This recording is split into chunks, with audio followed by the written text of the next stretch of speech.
In New York's Harlem neighborhood, the evening chill had settled over the streets.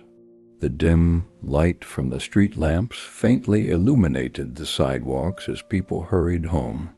Aisha Thompson, a 32-year-old nurse, had just finished a long shift and was heading toward the subway. With a backpack on her shoulders and a coffee thermos in her hand, she walked with tired but determined steps. Harlem was her home. She was born and raised here. The rhythm, the sounds, the smells of the neighborhood were all familiar to her. But tonight, there was a strange tension in the air. Aisha paused in front of a corner store, checking a message on her phone. It was her mother, asking what she wanted for dinner. She smiled and was about to reply when a shadow fell over her. She looked up and saw a middle-aged white man standing in front of her. He wore a smug, nasty grin and was eyeing her up and down. Dressed in an expensive-looking jacket and holding a can of beer, the man stood with a kind of arrogant confidence, like someone who didn't belong here but thought he owned the place. "Hey, you," the man said with a mocking tone. "What are you doing here?" Aisha frowned. The tone, the implication, it was clear. She wasn't unfamiliar with being questioned like this in her own neighborhood. Still, the anger rose in her each time. Taking a deep breath to stay calm, she replied, "I'm going home." "What are you doing here?" His grin widened. "People like you don't belong in this neighborhood," he said, shaking his beer can. "Go back to where you came from." Aisha's heart began to race. These words echoed the prejudices and racist undertones she'd heard her whole life. But she wasn't one to back down. As a nurse, she fought every day to save lives. She wouldn't give in to this. "This is where I'm from," she said firmly, "and you have no right to speak to me like that." The man stepped closer. "No right?" he said, his voice now more threatening.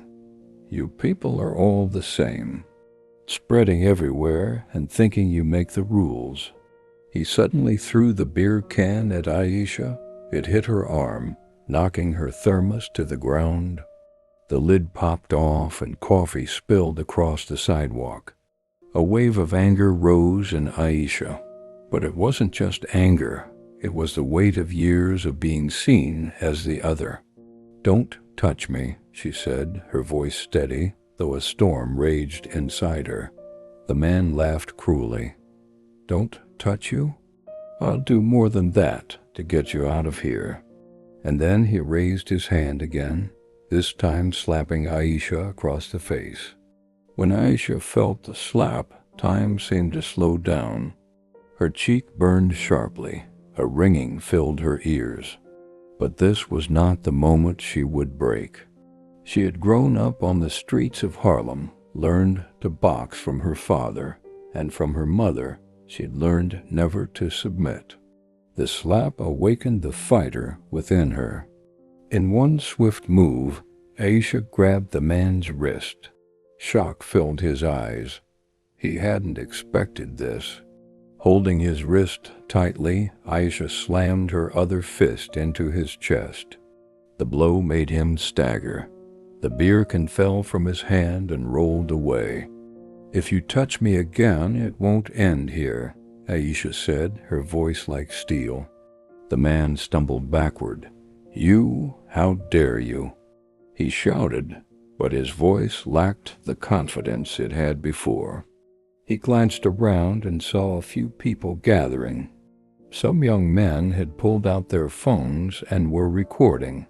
Aisha's heart was still pounding, but she wasn't afraid. This was her neighborhood. This was her life. "I'll call the police," the man shouted, fumbling for his phone.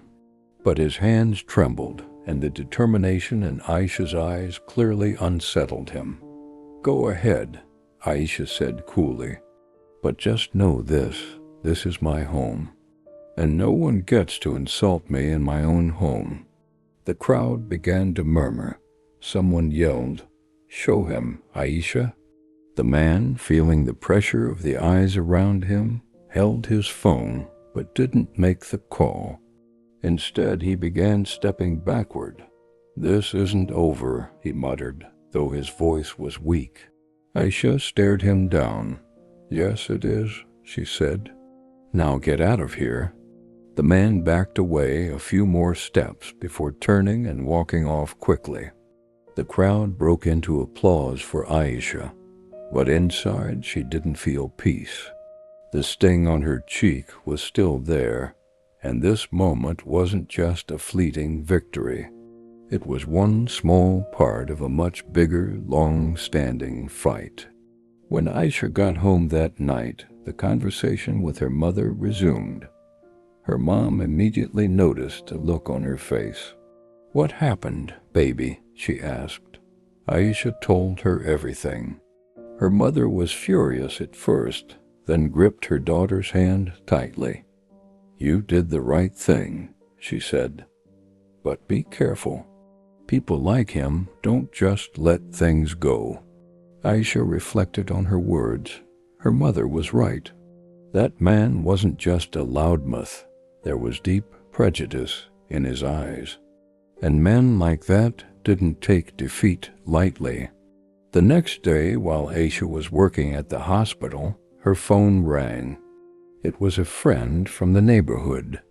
"Aisha, have you seen the video of that guy?" she asked. "What video?" Aisha asked, surprised. Turns out one of the young people on the street had recorded the whole incident and posted it on social media. The video had gone viral on the X platform. People praised Aisha's courage and condemned the man's racism. But Aisha felt uneasy about the attention. She hadn't wanted to be a hero. She had just defended herself. That evening, she watched the video. The man's face was clear. His racist remarks, the slap, and Aisha's response, all captured. The comments were both supportive and divisive. Some wrote, "This woman deserves a medal," while others said, "Violence isn't the answer." Aisha closed her phone and took a deep breath. This had spiraled beyond her control. A week later, Aisha's life was beginning to return to normal. But one evening, as she was leaving the hospital, she saw the same man again, this time with a lawyer. The man pointed at her and said, "That's her." The lawyer handed Aisha a document. "You're being sued, Miss Thompson. My client claims he was physically assaulted." Aisha stared at the paper in shock. A lawsuit? She had defended herself, but the man had twisted the story, now painting himself as the victim. That night, Aisha contacted a friend who was a lawyer. The friend said the video would be their biggest asset. "But be careful," she warned. "These cases aren't just legal, they're emotional battles too." When the court date arrived, Aisha stood tall in the courtroom. The man's name was James Carter, a businessman. No one knew why he had been in the neighborhood, but his lawyer claimed he had been misunderstood. The video was shown in court. James's racist comments, the slap, and Aisha's defense, all undeniable. The judge watched closely, then turned to James. "Mr. Carter, it's clear from this video that you initiated the violence." Miss Thompson was defending herself. James squirmed in his seat. "But she hit me," he protested. "You hit her first," the judge replied, "and your racist comments are clearly documented." The case was dismissed in Aisha's favor, but to her this wasn't a win. As she walked out of the courtroom, she saw the hatred still burning in James's eyes. He wasn't going to change. But Aisha wouldn't back down either.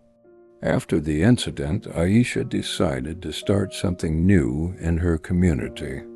The attention from the viral video had given her a platform.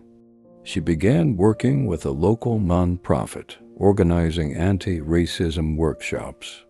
She taught young people that defending yourself isn't just physical, it's also a mental and emotional battle. James Carter, meanwhile, was fired after the video spread. He never returned to Harlem, but Aisha knew there were many more like him out there. That's why every morning, when she looked in the mirror, she repeated the same words to herself. "This is my home, and no one can force me out." The story ends with Aisha's determination. She hadn't just responded to a slap. She stood against years of prejudice and injustice. And that was her true victory. Aisha Thompson didn't just respond to a single act of violence. She stood up to a lifetime of systemic racism and bias. Men like James Carter may retreat into the shadows for a while, but Aisha's story is a reminder of the strength of one woman, one neighborhood, and a united voice. Her victory wasn't just in that moment. It was the beginning of a larger fight for change. In her workshops, Aisha told young people, "No one can belittle you in your own home or your own life. But the fight isn't just with fists. It's with your heart, your mind, and your courage." Now, the streets of Harlem echoed stronger at their footsteps. And you? If you were in Aisha's shoes, what would you have done? How would you carry her courage forward? This story doesn't end here. Aisha's journey continues inside all of us. Do stories like this inspire you? Maybe you faced your own struggle in your neighborhood, in your life. Share it in the comments. What's your story? How would you stand tall in the face of injustice? And what should Aisha do next? For more real, powerful, and inspiring stories like this one, don't forget to subscribe. By hitting the like button, you help this story reach more people and become part of this growing community. Just like Aisha's courage, your support makes a difference. Have questions? Drop them below. I can't wait to read them all.